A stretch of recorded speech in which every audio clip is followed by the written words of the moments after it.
ओम शांति। आज का वरदान। स्नेह की उड़ान द्वारा सदा समीपता का अनुभव करने वाले स्नेही मूर्त भव। सभी बच्चों में बाप दादा का स्नेह समाया हुआ है।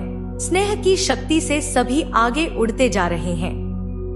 स्नेह की उड़ान तन व मन से, दिल से बाप के समीप ले आती है। भल ज्ञान योग धारणा में सब यथाशक्ति नंबरवार हैं, लेकिन स्नेह में हर एक नंबर 1 है। यह स्नेह ही ब्राह्मण जीवन प्रदान करने का मूल आधार है। स्नेह का अर्थ है पास रहना, पास होना और हर परिस्थिति को बहुत सहज पास करना। वरदान की मनन चिंतन। सुबह का ध्यान। सुबह का समय नए विचारों और ऊर्जा को संजोने का होता है। इस समय आप इस पंक्ति पर ध्यान केंद्रित कर सकते हैं। सभी बच्चों में बाप दादा का स्नेह समाया हुआ है। स्नेह की शक्ति से सभी आगे उड़ते जा रहे हैं। इसका अर्थ समझें कि बाप दादा का स्नेह हर आत्मा के लिए हमेशा उपलब्ध है।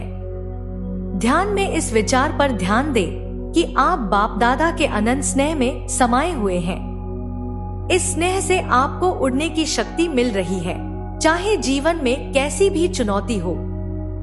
दोपहर कर्तव्यों के दौरान आत्मचिंतन। दोपहर के समय जब आप अपने रोजमर्रा के कामों में लगे रहते हैं, तो इस विचार को मन में रखें। स्नेह की उड़ान तन व मन से, दिल से बाप के समीप ले आती है। इसका अर्थ है कि सच्चा स्नेह हमें तन और मन से बाप के निकट लाता है। जब आप अपने कर्तव्यों का पालन कर रहे हों, तब भी महसूस करें कि बाप दादा का स्नेह आपके दिल के बहुत पास है और यही आपको हर परिस्थिति में समर्थ बना रहा है। हर कार्य में बाप की याद और स्नेह से जुड़ने का अभ्यास करें।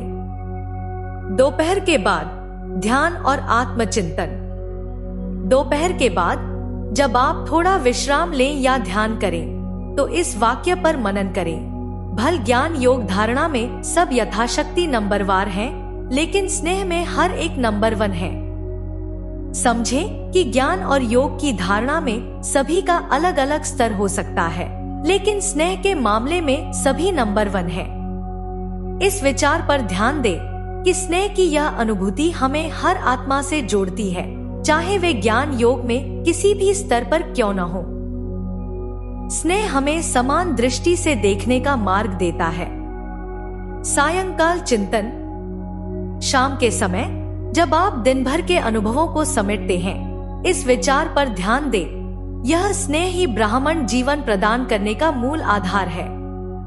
समझें कि ब्राह्मण जीवन का आधार यही स्नेह है, जो हमें परमात्मा के पास बनाए रखता है। इस समय का उपयोग आत्मनिरीक्षण के लिए करें। कैसे आपने दिन भर इस स्नेह को अपने कार्यों और विचारों में अनुभव किया। यह स्नेह हमें हर परिस्थिति में सहजता से पार कराता है।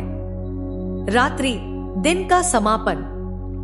रात्रि के समय सोने से पहले इस अंतिम वाक्य पर ध्यान केंद्रित करें। स्नेह का अर्थ है पास रहना, पास होना और हर परिस्थिति को बहुत सहज पास करना।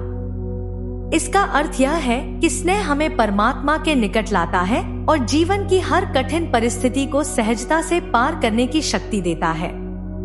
रात के समय इस स्नेह का अनुभव करते हुए सोएं और बाप दादा से इस स्नेह को और गहरा करने का वरदान लें। इस तरह इस मुरली के विभिन्न अंशों का दिन भर चिंतन करके आप अपने ब्राह्मण जीवन में स्नेह की शक्ति को और गहराई से महसूस कर सकते हैं।